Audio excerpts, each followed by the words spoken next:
Welcome. My name is Mike Ritzema with i3 Business Solutions. Today we're talking about compliance with Tim Golden from Compliance Scorecard. We're going to talk about cyber risk is a relationship. Are you ghosting yours? Tim Golden is the CEO of Compliance Scorecard. He's a small business owner. In fact, has owned a number of businesses, sold them. He's a cybersecurity specialist, compliance specialist, and he's our guest today. Tim, welcome. Hey, Mike, thanks so much for having me.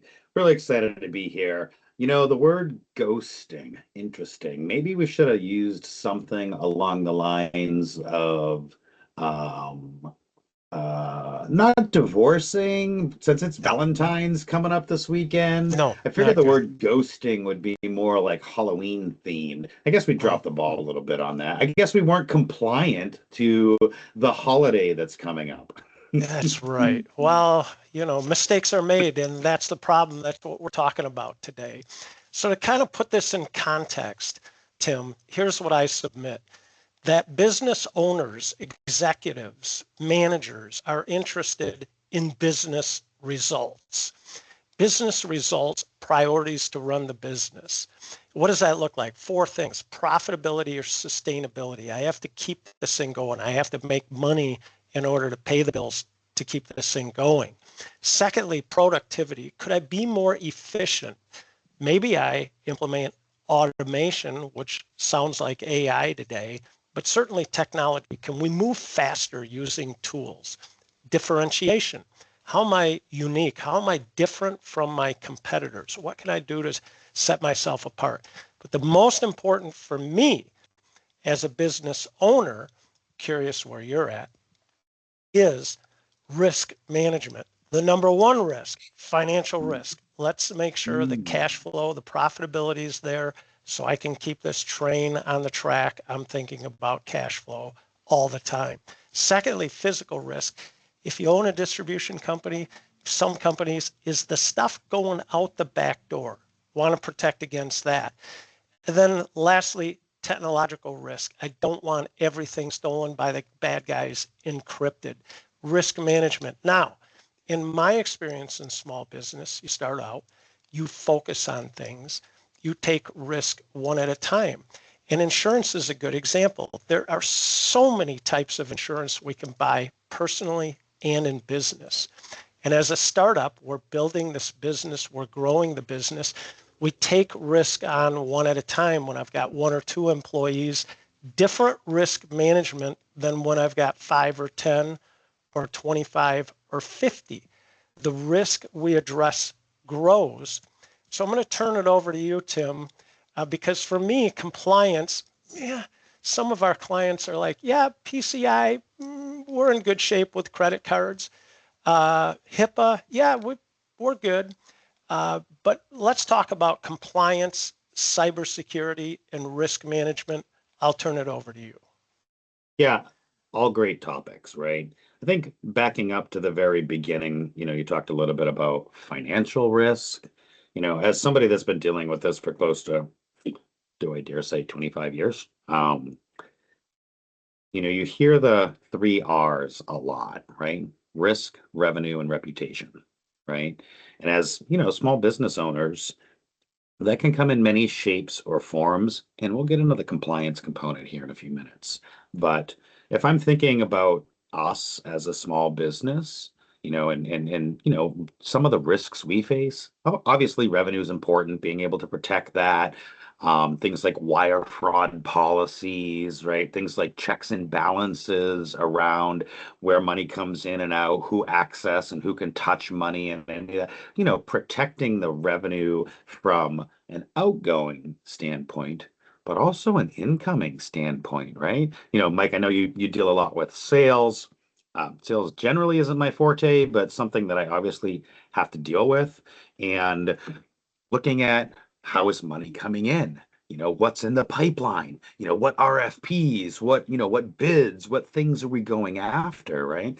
So both in the financial sense, protecting what's coming in and how that gets to us and what's going out, and who should be getting and not getting paid or unpaid or any of those kinds of things. So yeah, financial risk, extremely important, right?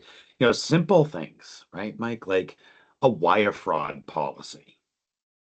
And that's, by the way, part of a compliance program. You know what I mean? Policies and procedures. And we're going to get deeper into that here in a few minutes. But something as simple as a wire fraud policy, right? Here at Compliance Scorecard, we have two people on the accounts, my operating officer and myself. Only the two of us can touch money when it goes to outgoing and paying bills. Now, we set up some things with our bank alongside our wire fraud policy with over a certain threshold, the other person has to approve it, right?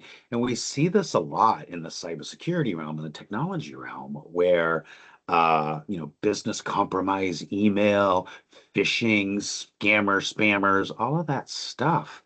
But even having something as simple as a check and balance, and maybe not done by email or text message, but picking up the phone or doing a quick Zoom face to face. I mean, we had, places here in New Hampshire where they've wired money, millions of dollars, because the email looked like it came from the owner, that like whatever.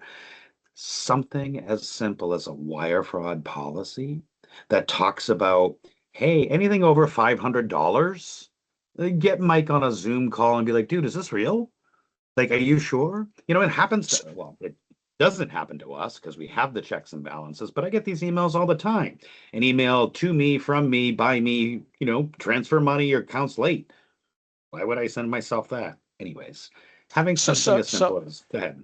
Yeah, I might be getting ahead of myself here, but marrying people, policy, people and process and policy, which at some point as a company gets bigger, an organization gets bigger, looks like compliance at some point.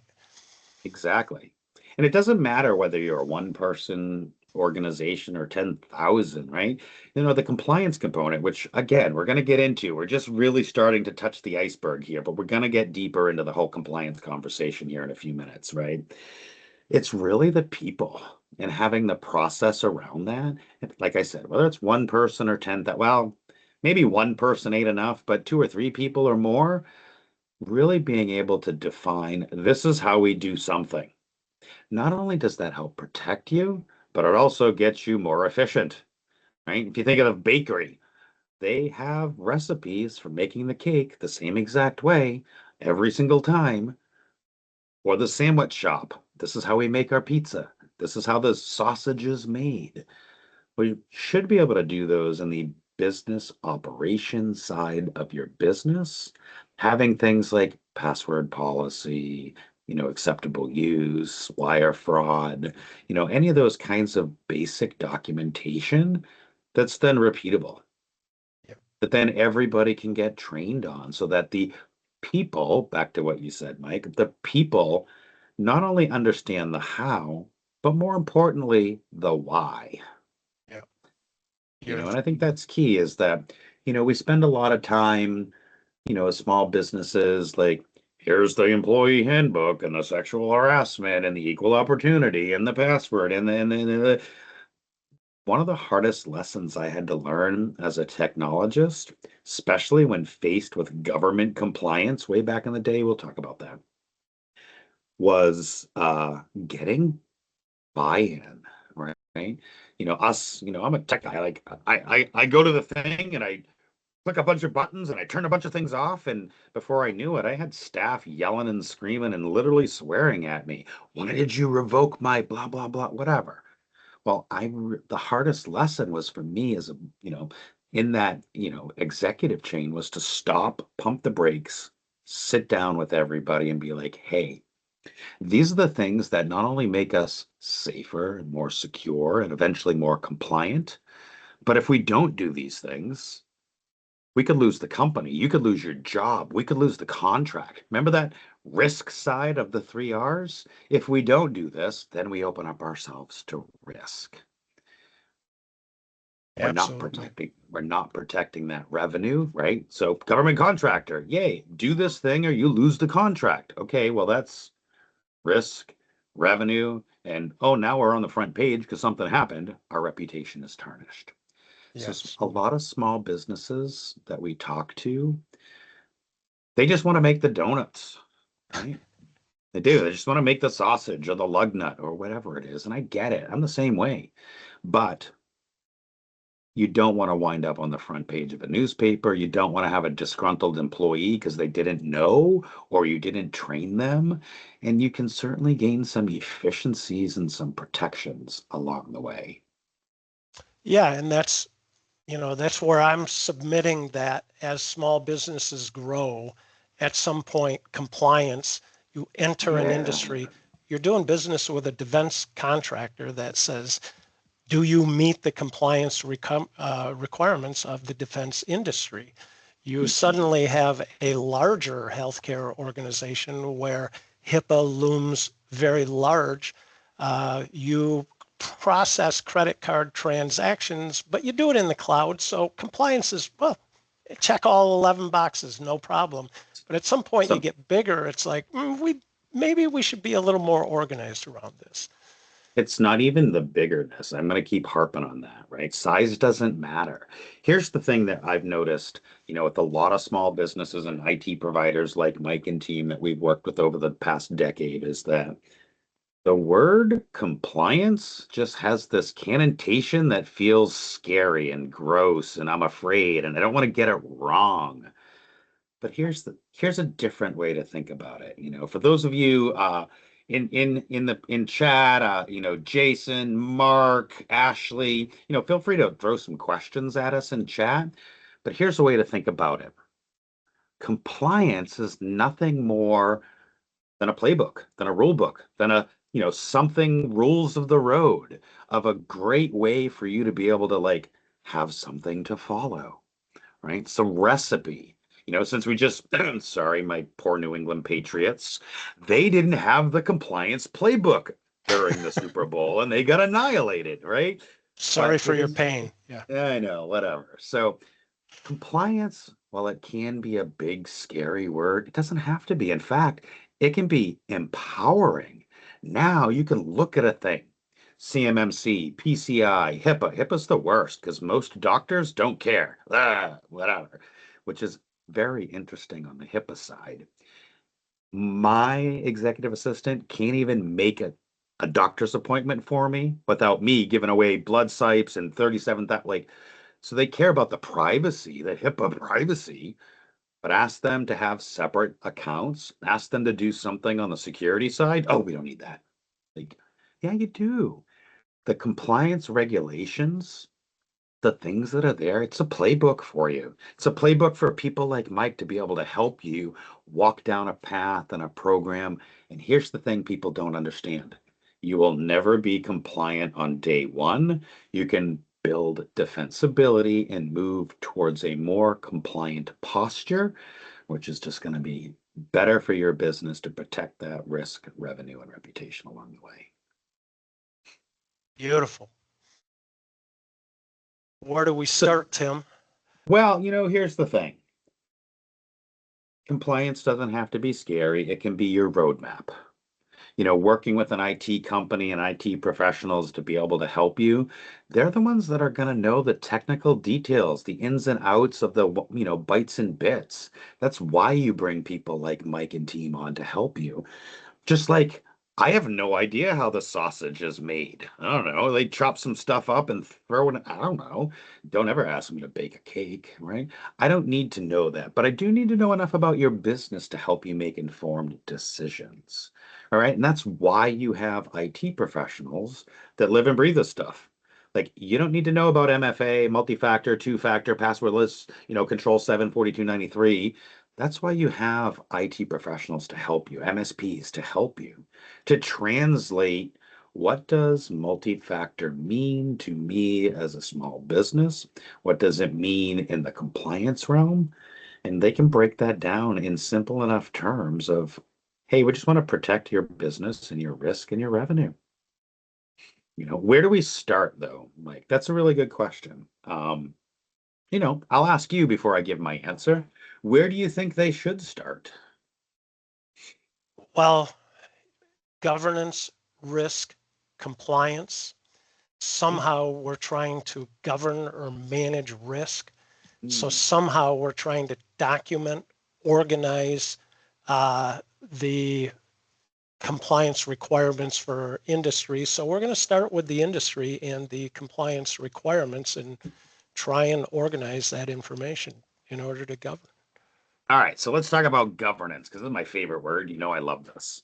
Mike, what does governance, or, anybody in chat, before I go too far down the road, I'll wait 30 seconds. I see a Mark and an Ashley and a Jason in chat. What do you think the word governance or to govern means? We'll give them a second. Anybody got any Jeopardy music? All right, I'm going to tell you what governance means. I know this because my good friend Joe at Lion Guard stumped me on this question a couple of years ago on a live stream, and I was like, I'm literally the GRC governance compliant, and I couldn't answer it. So in my infinite wisdom, I love etymology of words. I love digging into the history of some of these things. And so I dug deeper into the word governance or to govern. And it means simply to steer, right? You go all the way back to the nth century, and it was to govern or to steer a ship through troubled waters, right? In the harbors, around the rocks, steering the ship through and governing the ship through the channels and the canals, right? And so, how does that apply to business and GRC? Well, we want to steer our companies. We want to govern our companies. We want to be able to guide them away from the risk to protect that revenue. Governance is simply steering the ship. And then, Mike, do you remember how we define that process here at Compliance Scorecard? Don't be quizzing me online here, Tim. All right. So very simply, and yes, great. An entity that oversees, initiates, enforces, probably. There's a governing body that can enforce those things. Definitely agree with the oversees or initiates. Good stuff there. We broke this down into a very, very simple process for a business. Scountsary, government, red state, blue state, whatever. No, it's very simple. It's four things: alignment, authorization, adoption, and assessment. Right, Michael? When we talk about the alignment, what are we talking about? Do you have any idea what I mean by that? Well, sure. Aligning the organization to the industry regulations or compliance. Exactly. Are you following a thing? Right. I don't know where everybody's from here, but there's this concept of safe harbor, right? Safe harbor is starting to apply to multiple states across the US, where if you are aligning or following some kind of risk program, some kind of framework, PCI, HIPAA, this, that, mouthful of acronyms, during or in the event of an incident, you can show due care, due process, and due diligence that you've aligned, you're working towards it. You can fall into safe harbor, which means you don't go to jail, or at least is not as much as you could go to jail, or pay heavy fines, or all the other bad things that can happen because you're aligning your business to a thing. Now, the second A is authorization. I think Michael said that right there, right? Enforces and oversees, right? Does somebody with executive authority in that business authorize the thing? Is this my list of humans, my list of devices, my policies and procedures? Does somebody have ownership in authorizing those things and overseeing and enforcing those things? That's the second A. All right, Mike, adoption. What do I mean by that? Well, as in all things software and business, actually getting people to do it, use it, apply it is very difficult. So at some point we say, we're actually going to play by these rules. Love that. Love that. So for those of you that are in chat that are listening, probably multitasking right now and going, who the hell is this guy in the pink hat? How many of you, with a simple yes or no in chat, how many of you actually train your end users or provide something for them to sign off and adopt that they read the employee handbook, the sexual harassment, the password policy? Have any of you had your staff adopt the things that you put out there, policies and procedures and so on? Wow, getting some yeses. Loving that. Awesome. Good job, everybody. That is a key component. Back up to what, 12 minutes ago when I said it's important to explain the why. The adoption of things help that. All right, last one. We call it assessment, and not to be confused with like conducting an assessment, which is important. We actually say assessment cadence. All right, everybody said yes to end user adoption. Yes or no, do you conduct an annual, at least, assessment business risk? Yes or no in chat. Oh, really? Awesome. 9 times out of 10, when I ask that question, everybody says no.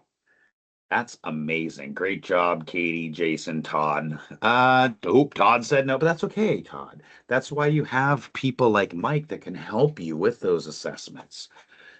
Remember Safe Harbor I mentioned a few minutes ago?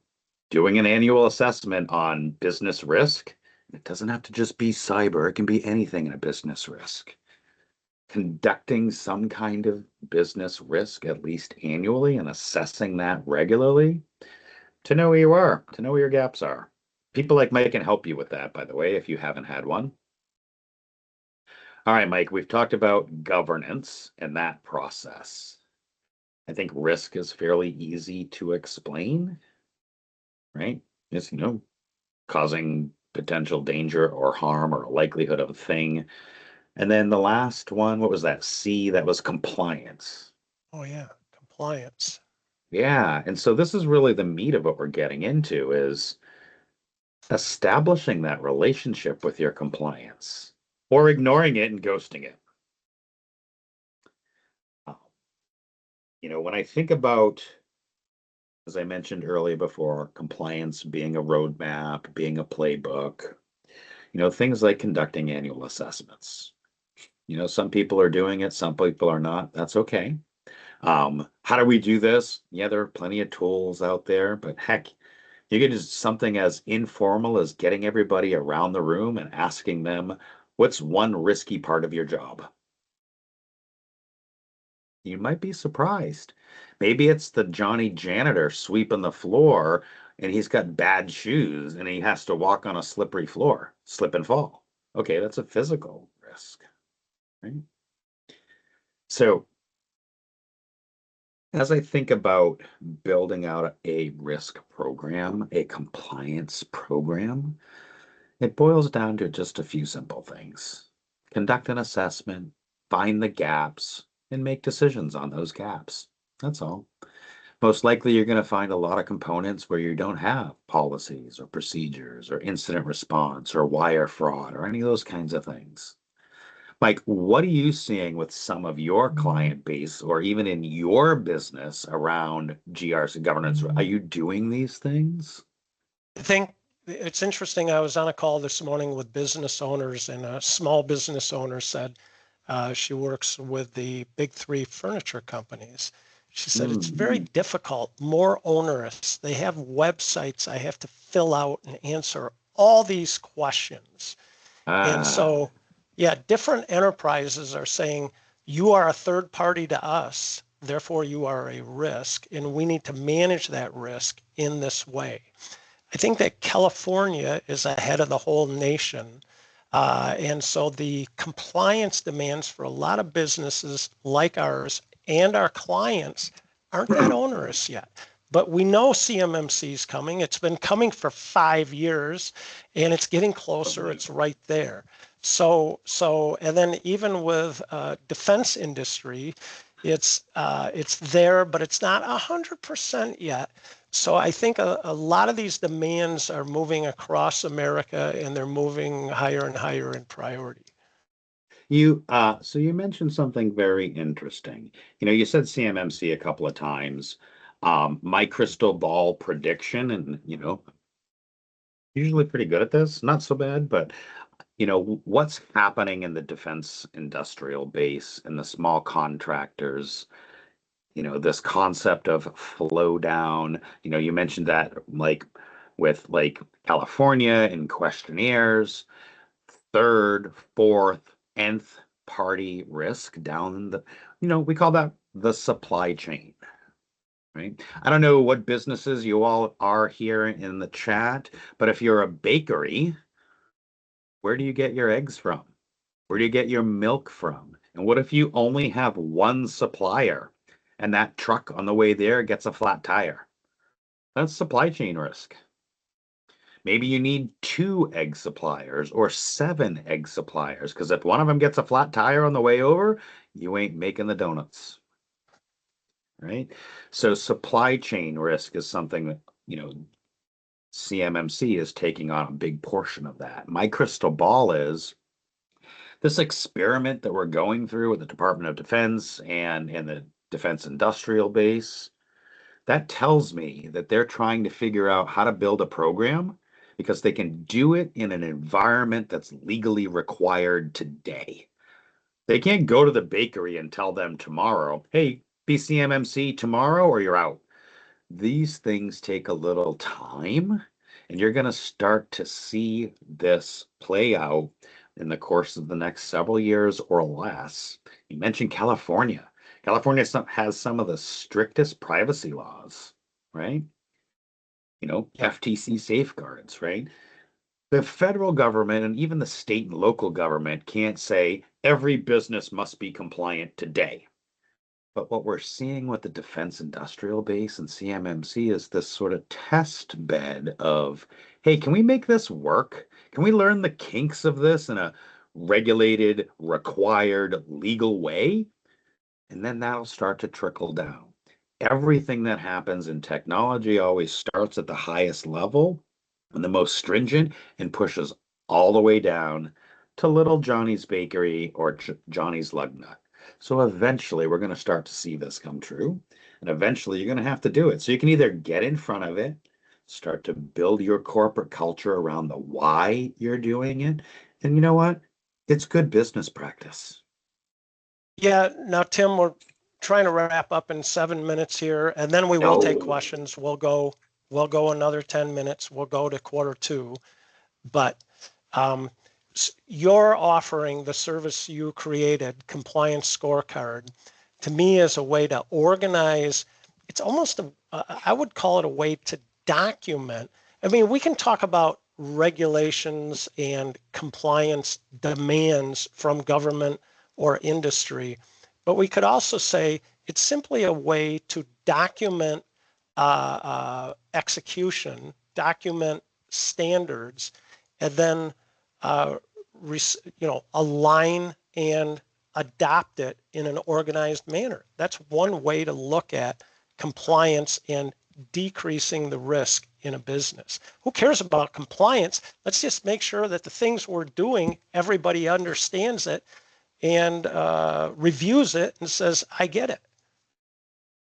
Yeah, I mean, our platform gives you an opportunity to get out of spreadsheets, Word documents, file servers, and a copy of a backup of an underscore final version .doc, right? Gives you an opportunity to do all of that. And it doesn't matter whether you use a tool to help you. What matters is that you do the work, that you bring some alongside like an MSP, like Mike and team to do the work. You don't have to know the answers. You just have to know where to find them. And people like Mike or us or whoever, we can help you with that. Yeah, because again, in the progression of small business from 1 to 5 and then 5 to 10, 15, 15 to 25, that risk. But, we say business is about, if you think about the great business books, Rockefeller Habits, Traction, EOS, business is Yeah, about people, yeah, process, data, vision. So all we're doing in business for me is taking great people.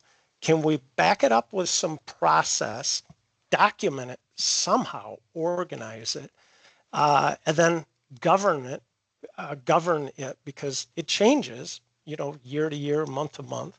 Yes, it does. And then to me, then compliance is just an extension of that, saying we're going to further organize that to improve and grow our business. Mm-hmm. Yeah, I agree that it's just a link in the chain, right? And it doesn't have to be a big, scary one. People get freaked out when they hear the word compliance. So I did this. I did this experiment. I know we want to wrap up. People can start asking questions. I know we're gonna have Q&A now. Um, I was at a big conference, room full of people, and I walked up on stage and I yelled the word audit. That's it. That was my opening. And the look on everybody's face and the fear that even a simple word like audit freaked people out. But if I walked up on stage and I said assessment, it would be taken a little easier, right? So when we hear the word compliance, we kind of freak out a little. Like, no, it's okay. Like, it's going to be okay. Compliance isn't something you get on day one. It is something you strive for day after day, month after month, year after year. You don't have to be afraid of it. You just have to embrace it and look at it like, this is how I protect my business. And now I have a damn rule book that I can follow that will help me. Oh my God, I'm going to get excited because now I'm told exactly what to do. Control by control, framework by framework. Now I know I have a roadmap. It's easy. I don't have to be scared. I have a playbook to follow. Yeah, and Tim, in our client base, we have over 100 clients. And certainly our best practices, any good MSP has best practices in cybersecurity recommendations. Heck, we have minimums. You have to do this. You have to have EDR. You have to have two-factor authentication on Microsoft 365. That is a set of standards. But in our client base of over 100 clients, there's maybe a half a dozen that have compliance demands. So that's on the one hand. Some industries do have compliance demands that they're trying to organize and manage to.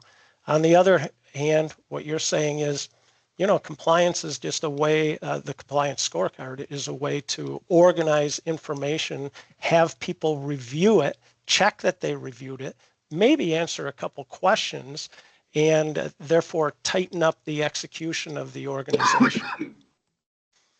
Exactly.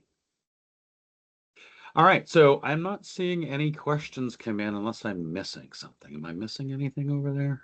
No. Guys, Looks like somebody has a hand raised. If you either want to post it in chat or ask a question, feel free to ask a couple questions. We'll leave a Q&A here. yeah, and as we wrap up this portion, and I'll give you the last word, Tim, but a couple things here. Our next webinar will be on February 26th. It is with Mike Stojkovic, CISSP, Certified Cybersecurity Specialist, and it will be on Microsoft 365 Security. And then our mandate to you is know your risk. And the executives know their risk. I think they do.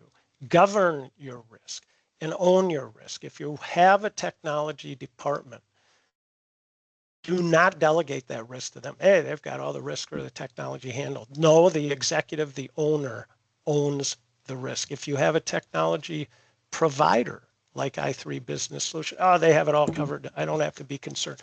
No, you delegate that risk to them, but you, the business owner, the executives, own the risk. So that's my mandate. Know your risk, govern your risk, and own your risk. Tim, the last word, and then we'll take a few questions. Yeah, so don't be afraid of compliance. Embrace it. You have a playbook. It gives you the rules of the road. It helps you being able to figure out what you should do first, next, and the thing after. Compliance doesn't have to be scary. You just have to embrace it, build that relationship with it, and stop ghosting it. Stop ghosting it. Hear, hear. All right, here's a question. How do you traverse, for a company that's maybe a little loose on, and we're wrapped now, so thank you, Tim, for your time here, and we'll spend a couple minutes on Q&A, but how do you traverse the line of, well, we take credit cards, but once every couple of years we answer the 11 questions for PCI and we're good, because our credit cards are all in the cloud or they're in QuickBooks, therefore I don't have to do PCI. We're a small dentist office, PCI or HIPAA, we answer the questions, but beyond that, how bad can it be? I mean, how do you, when and how do you cross the line? CMMC, in the manufacturing industry. Yeah, we're going there. We're going to get there when the hammer drops. How do you cross the line from, good enough, I've got it in a spreadsheet, and maybe I should be more organized? Well, if you don't make the time to do it right from the start, you'll never make the time to do it over. And when the incident happens, you don't want to be trying to do it over, right? Yeah, then you're back to the safe harbor concept, huh? Maybe. Well, not if you're not following and aligning and due care and due process and due diligence. Safe harbor probably would apply because you can't prove that you were doing the things that safe harbor might be asking for. So how do we get from point A to point B and move from a checkbox mentality? I think is maybe the question you were asking. There you go. Yes. Compliance isn't a checkbox, period. It is an ongoing, continuous relationship that you have in your business, just like you would anything else. You don't magically open up the oven and a cake appears. You have to get the recipe, buy the ingredients, bake the cake, and then decorate it. Compliance is nothing different. What's different is, oh my God, you have a rule book to follow, right? And so being able to walk through and look at the things that you're doing, the pace in which things are changing, AI, we'll throw that in the mix, right? Even just employees, right? Even just laws and regulations. Like being able to stay on top of these things, do what is necessary on due care and due diligence, time after time after time again. Policies and procedures is a big one. Why do we do this? How do we do this? And what's the tool around being able to do the thing? You're not going to throw 10,000 policies at your staff all at once. You're probably going to do one at a time, once a month, ease them into it, right? It is ongoing, continuous work, not checkbox mentality. Beautiful. All right. I don't see any other questions. So Mikey, thank you so much for having me. This is really fun. Obviously, y'all can find me at compliancescorecard.com or timgolden.com or on LinkedIn. If you can't find me on the internet, you're not searching. Here, here. Likewise. Likewise. Thank you, Tim. Thank you for your time. And go ye therefore and know your risk, govern your risk, and own your risk. Awesome.